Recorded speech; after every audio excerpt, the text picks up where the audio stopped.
তিতির এত সহজে সুমনের নাম নিচ্ছে মানে একটা কোনো সাংঘাতিক কুটবুদ্ধি পাকাচ্ছে, কিন্তু কি সেটা কি আমি কিছুতেই ধরতে পারছি না। মা বলছি তুলি কিন্তু খুবই অসুস্থ, ও নিজের যত্ন নেয় না একদম। সিস্টার একটু ওকে অবজারভেশনে রাখুক, এই তো কয়েকটা মাসের ব্যাপার বলো। 8 মাস তারপর সুইজারল্যান্ড।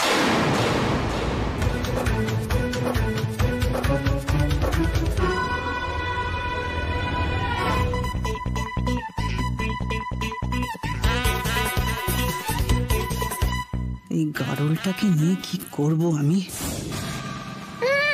সুইজারল্যান্ড? আমার বরের সঙ্গে উনি বরফে ছোট ছোট জামা পরে যারাসা ঝুমলুমে তুঝে চুমলুমে নাচবে আর আমি ছেড়ে দেব। সুইজারল্যান্ডে যাওয়ার আগে তুলি দিদির আমি ব্যান্ড বাজিয়ে ছাড়বো। সিস্টার আপনি প্লিজ ওকে নিয়ে যান। সোম তুমি প্লিজ একটু নার্সকে বলে দাও না, উনি যেন যখন তখন হুটহাট করে ইনজেকশনটা না ফুটিয়ে দেয়, প্লিজ বলো না একটু। তুলি তোমার শরীরের ভালোর জন্য যেটা করা উচিত সিস্টার সেটাই করবেন, আপনি প্লিজ ওকে নিয়ে উপরে যান। চলো আপনাকে নিয়ে উপরে যাই। যান যান যান।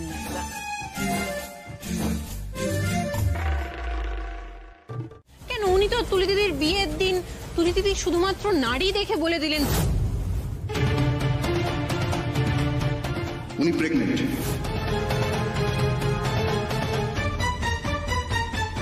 আবার বললেন 1 মাসের প্রেগনেন্ট এক্স্যাক্ট। যাই হোক, সেদিন যদি আমরা সবাই মিলে ওনার কথা বিশ্বাস করতে পারি, আজকে যখন উনি বলছেন তুলি দিদি প্রেগনেন্ট নয়, তাহলে আজকে আমরা কেন বিশ্বাস করছি না?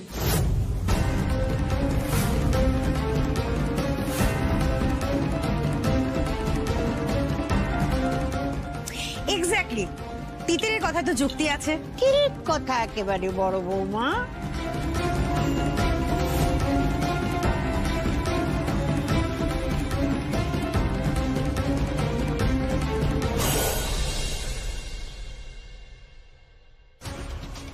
সব একেবারে আমায় পেঁচিয়ে ধরেছে অক্টোপাসের মতো। আমার কাছে একটা জিনিস কিছুতেই পরিষ্কার হচ্ছে না। তিতির সুমনের আসল চেহারা জেনে গেছে, কিন্তু সুমনকে তো নিয়ে এলো সোম। তাহলে তিতির কি সবকিছু সোমকে বলে দিয়েছে? আমার নামটাও বলেছে নাকি? আমার শরীর খারাপ করছে এবার টেনশনে।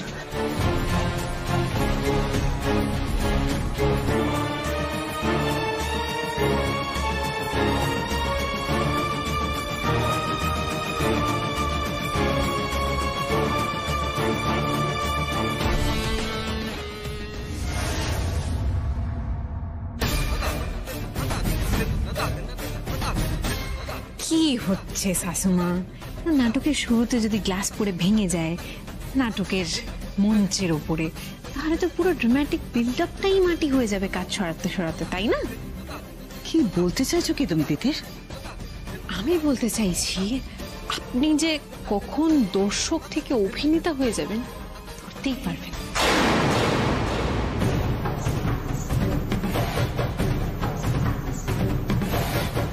তাহলে নাটকের প্রথম অঙ্কে আমরা দেখতে পেলাম সুমন বাবু বলছেন তুলি দিদি প্রেগনেন্ট নয়।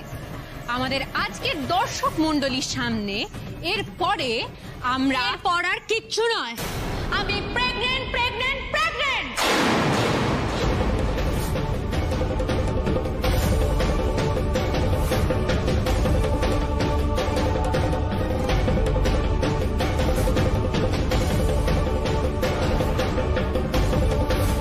করে নিতে আমি ঠিক সেই কারণেই বিয়েতে রাজিটা হয়েছিল।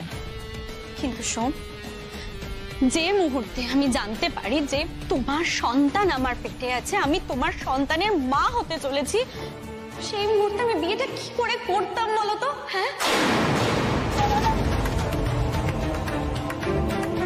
আমি সেই সময় মনে মনে ঠিক করেছিলাম যে তুমি যদি ছোট্ট সোমকে মেনে না নাও তাহলে আমি ওকে একাই বড় করব, আমি সিঙ্গেল মাদার হয়ে থাকবো। চুপ চুপ, একটা বাজে কথা না।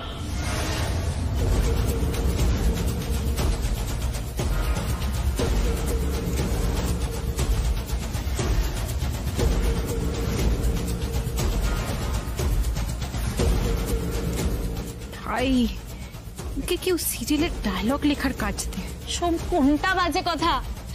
আমি কোনটা বাজে কথা বলছি বলো? বলো না সোম, বলো আমি কোনটা বাজে কথা বলছি? আমার অন্যটা কি, আমার পাপটা কি?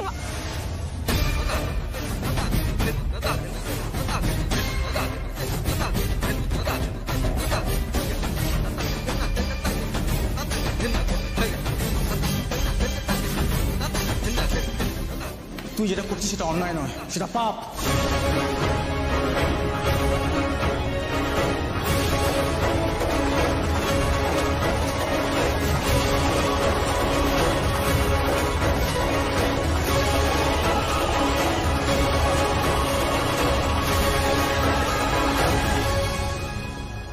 এইবার নাটকের তৃতীয় অঙ্ক, ঘর শত্রু বিভীষণ। কারণ তুলি দিদির কাছে তো দাদা ভাই এখন অবভিয়াসলি ঘর শত্রু বিভীষণ। শুরু হবে আমাদের নাটকের তৃতীয় অঙ্ক এবং এই অঙ্কে প্রকাশ পাবে আসল সত্য।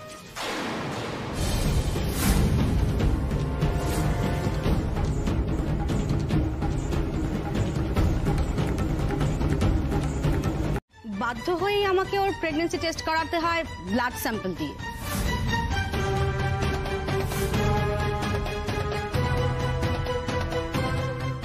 হ্যাঁ এক্স্যাক্টলি, আর সেই প্রেগন্যান্সি রিপোর্ট তো তুলির কাছে আছে, প্রেগন্যান্সি পজিটিভ রিপোর্ট, তাই না? তুলি, তোমার কাছে তো রিপোর্টটা আছে, যাও শিগগিরই নিয়ে এসো। কোনো প্রয়োজন নেই মা, রিপোর্টটা ফেক।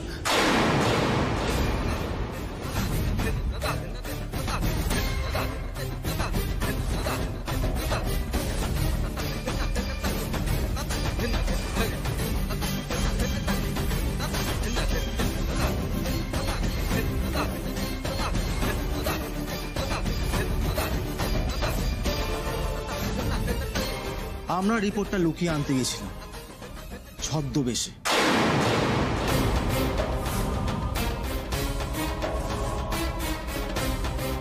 আমি আর তিতির ছদ্মবেশ ধারণ করে হসপিটালে গেছিলাম এবং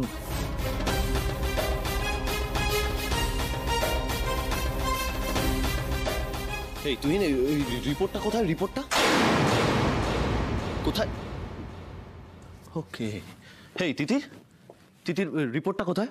তুহিন যে রিপোর্টটার কথা বলছে, রিপোর্টটা কোথায় বলো?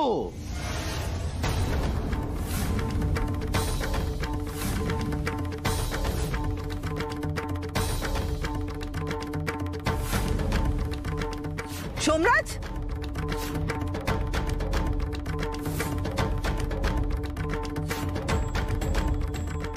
আমার নাম বলে দেবে তিতির?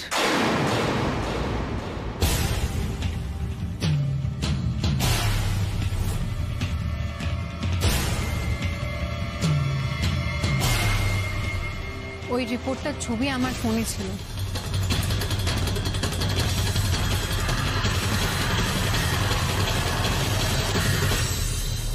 যেই ফোনটা অ্যাক্সিডেন্টে চুরমার হয়ে যায়।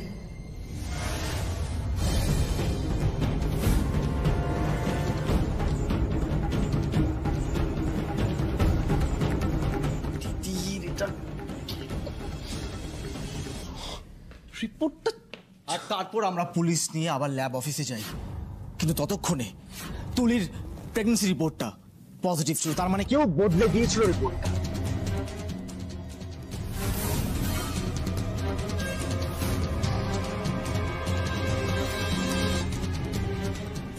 কি হচ্ছে নাকি? কি হচ্ছে নাকি? এতবার রিপোর্ট বদল, মানে আবার রিপোর্ট পাল্টে গেছে। কি তুই কি বলছো নাকি তোমরা? আমি ঠিক বলছি কাকা, আমি পুলিশের কাছে কিছু প্রমাণ দিতে পারিনি। আচ্ছা, বুঝতে পেরেছি। তিতিরের কথায় তুমি আমার সাথে মেন্টাল গেম খেলছো, তাই তো? তুমি আমাকে মেন্টালি টর্চার করছো। সোম, এটা করো না প্লিজ। একেবারেই এটা করছি না আমি। শেফালি দি যখন তোমাকে ইনজেকশন পুশ করতে গেছিল এবং ইনজেকশন পুশ করার নাম করে তোমার শরীর থেকে কিছুটা রক্ত নিয়ে নেয় আমার কথা মতো। এরকম করলে হয় নাকি? একটা ইনজেকশন তো দিতেই হবে।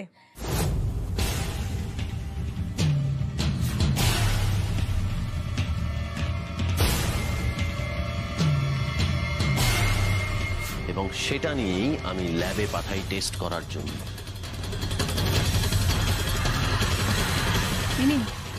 জলদি পাঠিয়ে দিন ল্যাবে। এটা দিয়েই হবে কিস্তিমাত।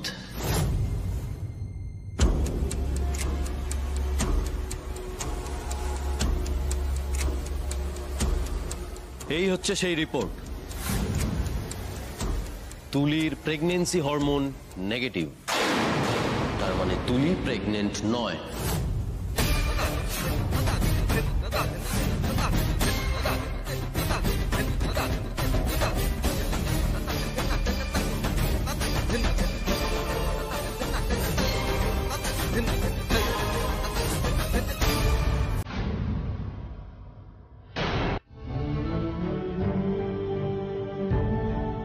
কিন্তু আমার খারাপ লাগছে একটাই জায়গায়, যে নিজের সততাটা না প্রমাণ করতে হলো। এত কাঠখড় পুড়িয়ে এরা যে কেন এগুলো করে আমি জানি না, আমি সত্যি জানি না।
তোমরা জানো এই পুরো ঘটনাটায় আমাকে সব থেকে বেশি যে সাহায্য করেছে সেটা কে?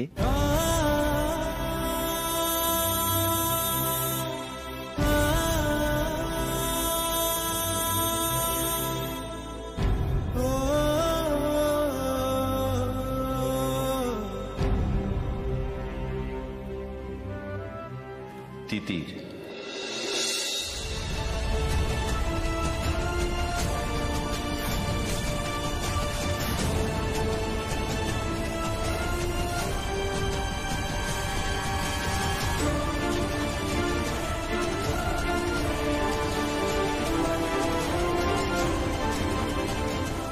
তিতির, আমি তোমার কাছে ঋণী। সারা জীবন আমি তোমার কাছে ঋণী থাকবো। আসলে কি বলতো, এতদিন আমার চরিত্রে এভাবে দাগ দেয়নি কখনো কেউ, এই প্রথম। কিন্তু তুমি যেভাবে আমার পাশে থেকে পুরো লড়াইটা লড়লে, আর তোমরা জানো এই যে ওর কপালে কাটা দাগটা দেখছো, সবে তো একটা ইনিংস শেষ হলো, এখন থেকেই জেতা হারা ডিসাইড করছেন কি করে? অবশ্য আপনাকে কয়েকটা জিনিস বলার আছে, সেটা হচ্ছে আপনার থেকে আমি অনেক কিছু শিখেছি। শত্রুর মাথার ভেতর গিয়ে সে কি ভাবছে বোঝা, কনসিকুয়েন্সেস বুঝে কাজ করা, নিজের শত্রুর বিরুদ্ধে প্রমাণ জোগাড় করে সেই প্রমাণের হেফাজত করা, বুদ্ধি দিয়ে সবটা বুঝে নেওয়া, এসব কিছু আমি আপনার থেকেই শিখেছি, আমার গুরু মায়ের থেকে।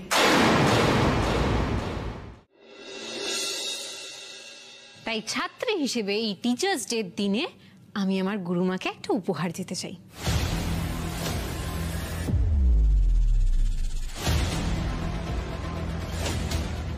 এই নিন। কি এটা? খুলে দেখুন, ধরুন।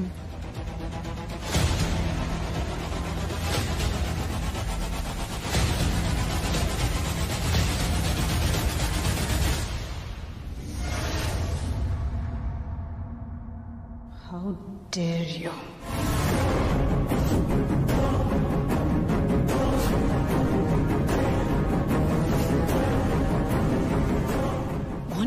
কত পাপ করলেন শাশুমা, এবার একটু চপে টপে মন দিন, তাতে যদি আপনার একটু চিত্তশুদ্ধি হয়। আপনার যা ট্র্যাক রেকর্ড, তাতে আমার মনে হয় না আপনার নরকেও ঠাঁই হবে। আমি আজকে চাইলেই পারতাম আপনার মুখোশটা টেনে ছিঁড়ে খুলে দিতে, কিন্তু আপনাকে আরেকটা সুযোগ দিলাম। এই সুযোগটা কাজে লাগান, শুধরে যান, না হলে এরপর আপনার আর আফসোসের শেষ থাকবে না।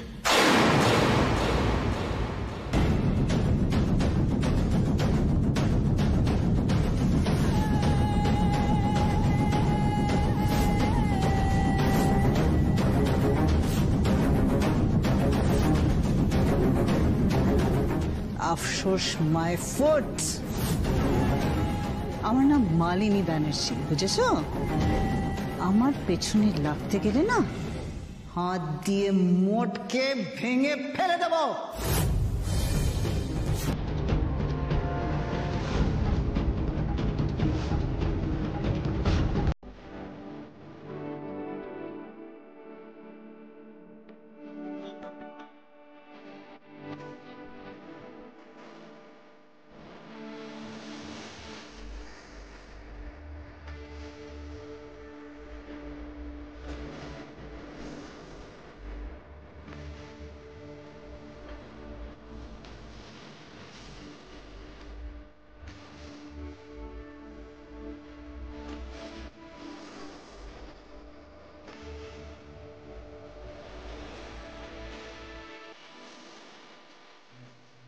আমি নিজে যখন নিজেকে সন্দেহ করেছি, তখন তুমি আমার প্রতি বিশ্বাস হারাওনি। কাউকে এত বিশ্বাস ভরসা করতে গেলে তো সাহস লাগে দিদি।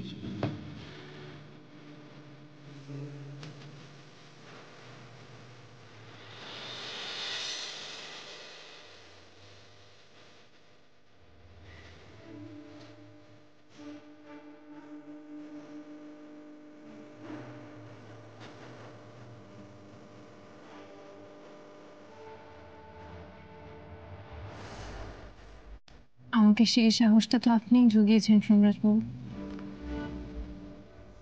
আমি সত্যি জানতাম, বিশ্বাস করুন, আপনি আমার উপর রাগ করে তুলি দিদির সাথে মতটুকু খেতে পারেন শুধু, ব্যাস, আর কিচ্ছু না।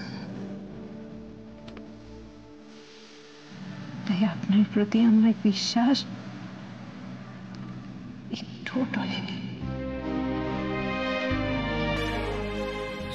পজিটিভ দেখার পরেও না। তাহলে আগে থেকেই কেন বন্ধু হয়ে আমার পাশে দাঁড়ালে না? আমি কিন্তু জানতাম দিদির সেই আগের বন্ধুই আছে। কারণ আমি চেয়েছিলাম আপনার নিজের লড়াইটা আপনি নিজে লড়ুন। আপনি তো জানতেন আপনি নির্দোষ। আপনি নিজে প্রমাণ করুন যে আপনি নির্দোষ। আমি তো বন্ধুর মতো কাজই করেছি, করিনি?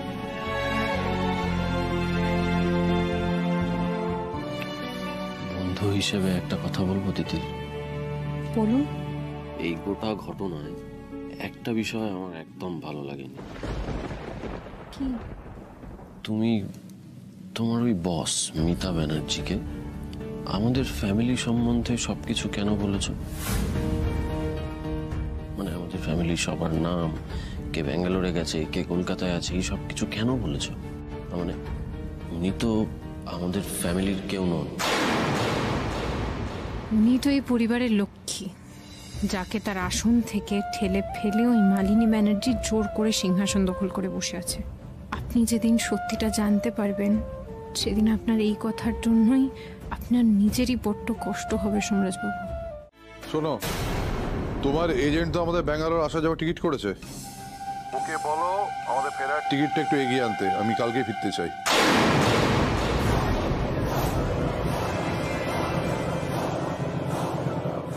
আমার মুখ্যম চাল চালার আগেই সুজয় এসে গেলে যে প্রবলেম।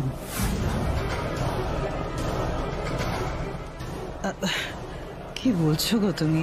এত দূর গেলে ডাক্তার দেখানোর জন্য তাড়াহুড়ো করে ফিরে আসবে? আমি হার্ট স্পেশালিস্ট ডক্টর রেড্ডির সঙ্গে 5 দিন পরে তোমার অ্যাপয়েন্টমেন্ট ফিক্স করেছি গো।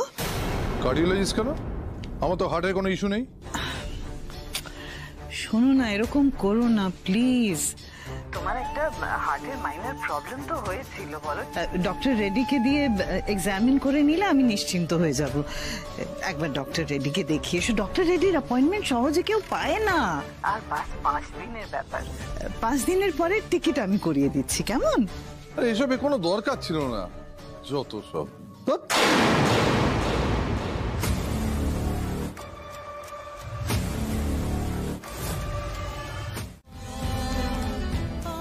ওটা পারফিউম নয় সোমরাজ বাবু, ওটাকে বলে মায়ের গায়ের গন্ধ। সবার মায়ের গায়ে থাকে, আমার মায়ের গায়ে, আপনার মায়ের।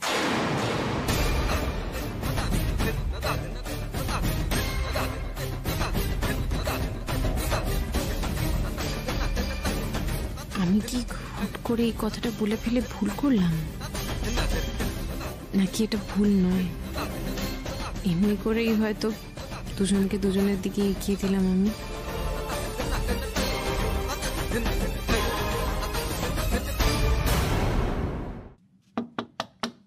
বাবা,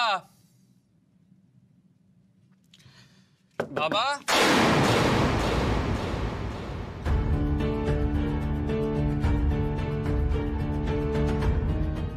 বাবা, বাবা, বাবা, তোমার দরজাটা খোলা, এতক্ষণ ধরে ডাক। বাবা, বাবা, বাবা, বাবা কোথায় গেল?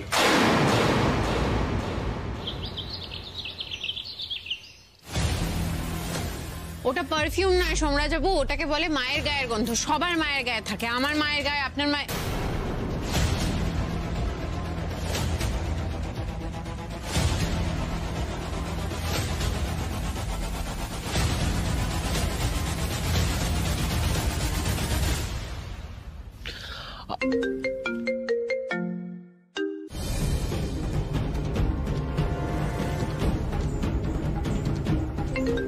এত সকালে জয় ভিডিও কল করছে কেন? হ্যাঁ বল। দাদা, ওই সর্বনাশ হয়ে গেছে, বাবাকে খুঁজে পাওয়া যাচ্ছে না। মিতা ম্যামেরও ফোন বেজে যাচ্ছে, কিছু যে জিজ্ঞেস করবো তার উপায় নেই।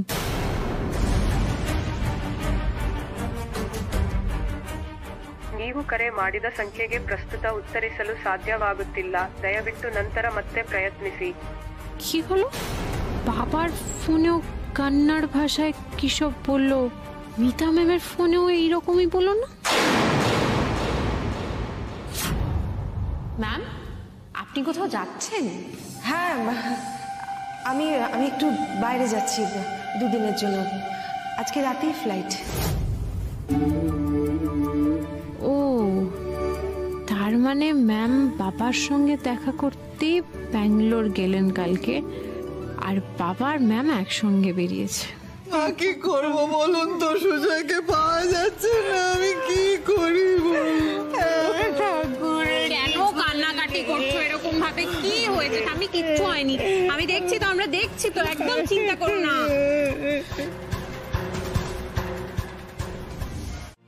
তোমাদের জল মিষ্টি না দিয়ে আমি খাইও না। আজ আমার ছেলেটা কোথায় চলে গেল? সে নিখোঁজ হয়ে গেল। এই বয়সে এসে এত বড় দুঃখ কেন আমাকে দিচ্ছ? 23 বছর আগে জন্মাষ্টমী আগের রাতে দেবী ঘর ছেড়ে চলে গিয়েছিল। দাদা কোথাও যায়নি, দাদা হারিয়ে যায়নি, ও হারিয়ে যেতে পারে না। শোনো না, দেখো সোম আছে, তিতির আছে, তুমি দেখবে ওরা ঠিক দাদাকে খুঁজে নিয়ে আসবে। দাদা হারায়নি। জানিস তো সুচিত্রা, এই জন্মাষ্টমীর দিন আসলে আমার বুকের ভেতরটা কেমন কাঁপে, দগ দগ করে। আমিও বলে দিচ্ছি গোপাল, আমার বড় খোকা যদি না আসে তাহলে তোমাকে আমি পুজো দেব না, কিছুতেই না। তোমার পুজো আমি করব না। কিছু জানাওনি কেন বলো তো? আমাকে তো অ্যাটলিস্ট বলতে পারতে। মেসেজের রিপ্লাই করছো না, টেনশন হয় না? ঠিক আছে, তুমি সাবধানে থাকো। তোমরা একটা কথা দাও আমাকে, আমি দিকে সব সামনে নেব। যখনই তোমাকে ফোন করব ফোনটা ধরতে হবে, আর মেসেজ করলে মেসেজের রিপ্লাই করতে হবে, কেমন? হ্যাঁ রে বাবা, ধরবো ধরবো, সব জানাবো। প্লিজ মা একটু ম্যানেজ কর। হ্যাঁ হ্যাঁ, রাখছি আমি। হ্যাঁ হ্যালো বাবা। হ্যাঁ বল। বলছি হ্যাপি হ্যাপি কি? ইয়ে মানেটা কি? মানে এখন আমার কথা বলার সময় নেই, তুমি সময় কাটাও, আমাকে বাড়ির সবাইকে সামলাতে হবে। রাখছি আমি, টাটা।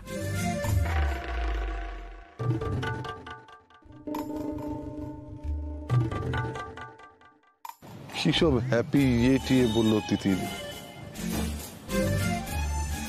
সুজয়, আমরা মনে হয় আমাদের লিমিটটা ক্রস করে গেছি।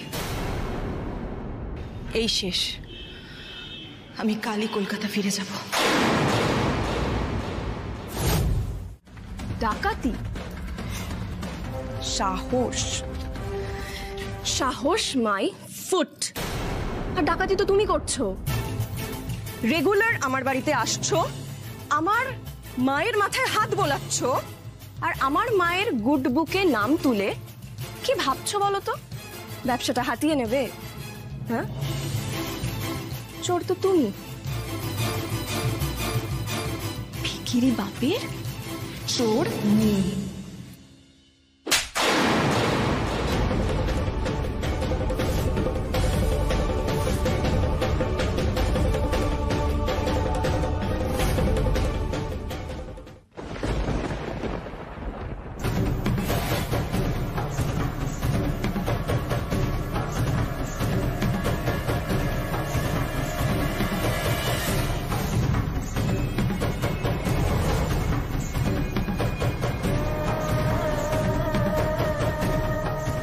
না, এটা এখন থাক, নতুনটা পরে পড়বো। তুমি আলমারিতে তুলে রাখো না। ওই শাড়িগুলো আমার, ওতে হাত দেওয়া দুঃসাহস আমার হয় কি করে?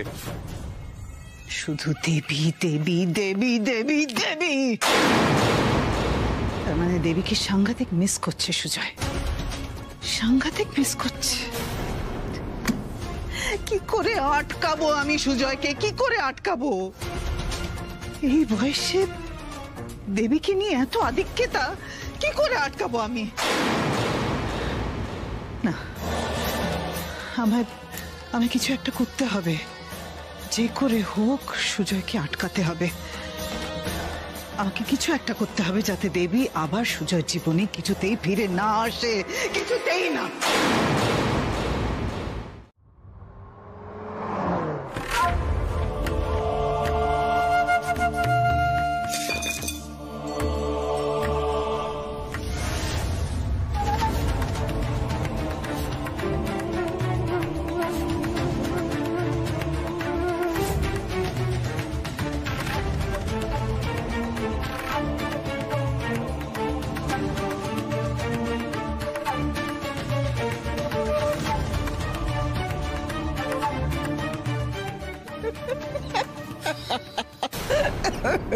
হঠাৎ এতদিন পর আমার খোঁজে এসেছে আমার এক সময় সব থেকে প্রিয় বন্ধু, বোনের স্বামীকে হাতিয়ে অনেক অনেক সম্পত্তির মালিক হয়ে প্রিয় বন্ধুকে একেবারে ভুলেই গেলি বস।